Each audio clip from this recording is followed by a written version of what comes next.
Hello, welcome back to the channel. Welcome back to Becky Culture Media, where we'll bring to you trending news and events. Today's news is about Apostle Chibuzor.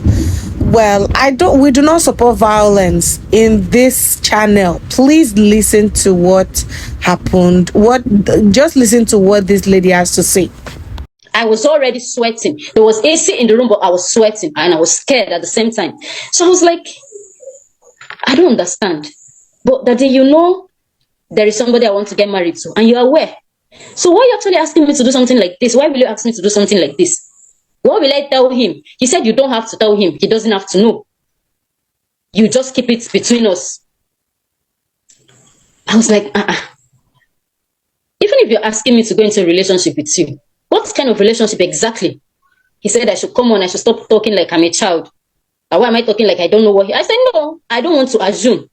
You have to say what you want. So what kind of a relationship are you talking about? He said, okay, since I want him to say it, that he is actually looking for a sexual relationship. I said that you're a pastor. Yes. By name? I said that Apostle Chibuzor. Okay, allegedly. Yes. Okay. He said that after all, he's a man. He has flesh and blood running in his vein. In my head. He was saying this to you? Yes. In my head, I was trying to comprehend like where this whole idea or whatever it was coming from.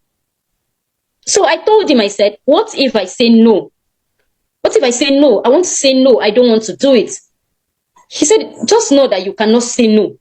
You know me already. I do not take no for an answer. In fact, he got angry at that moment and said, why do you even think you can say no? You can't say no. I cannot take no for an answer.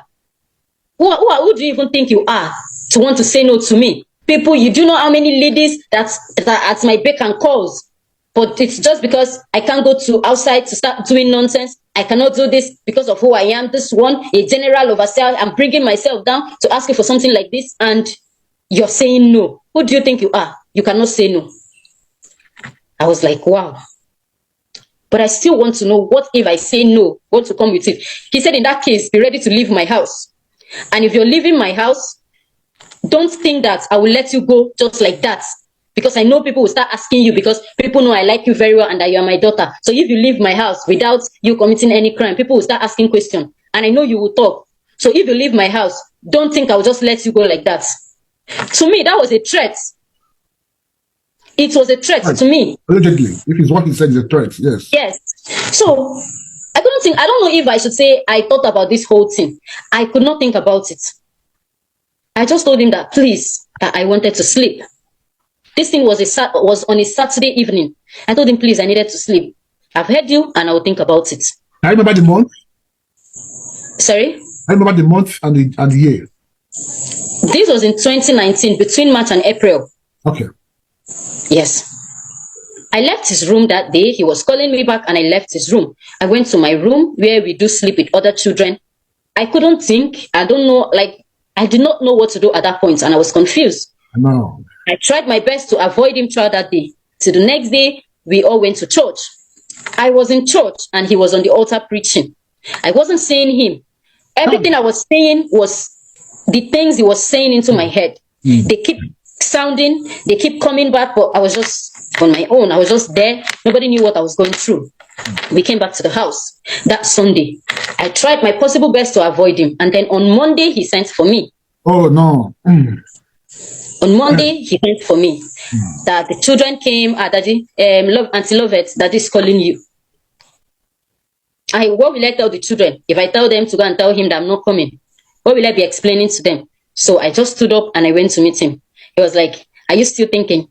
I'm sure you've made up your mind about this whole thing, that he doesn't know what I'm thinking about. After all, it's not like I'm a virgin. After all, that if I just agree, whatever I wanted, he will give me.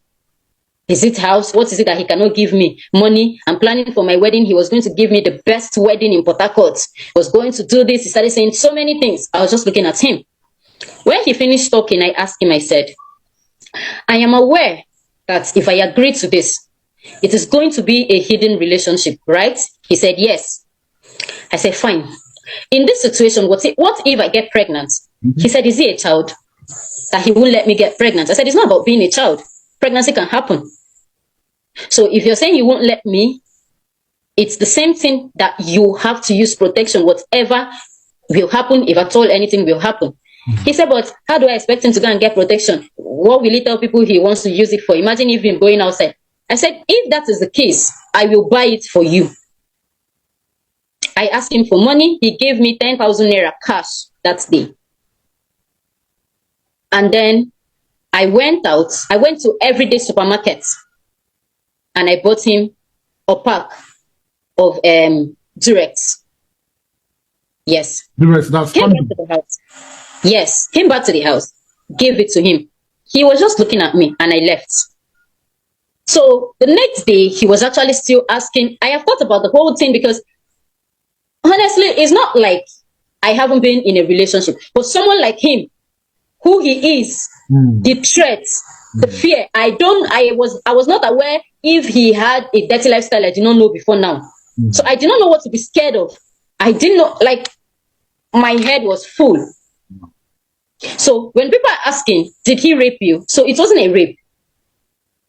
So when I thought about this whole thing, I said, okay. I told him, fine, if this is what you want, no problem. But on one condition, I don't ever want to get pregnant. He said he has heard me. I should stop preaching. That do I even see him like someone who will not be able to take care of his child if anybody get pregnant for him? I said, okay, thank God you're the one saying this. So the relationship started. It wasn't once, it wasn't twice. He kept demanding for sex. So he had his way. Yes, he had his way. And at each single time, he refuses to use the protection. Are you serious? And I made sure I always reminded him. I said, I asked you to use protection and you're always refusing. He said, I am in his house and I cannot call the shots. I can't tell him what to do in his house. So he called the shots and he decides what happened.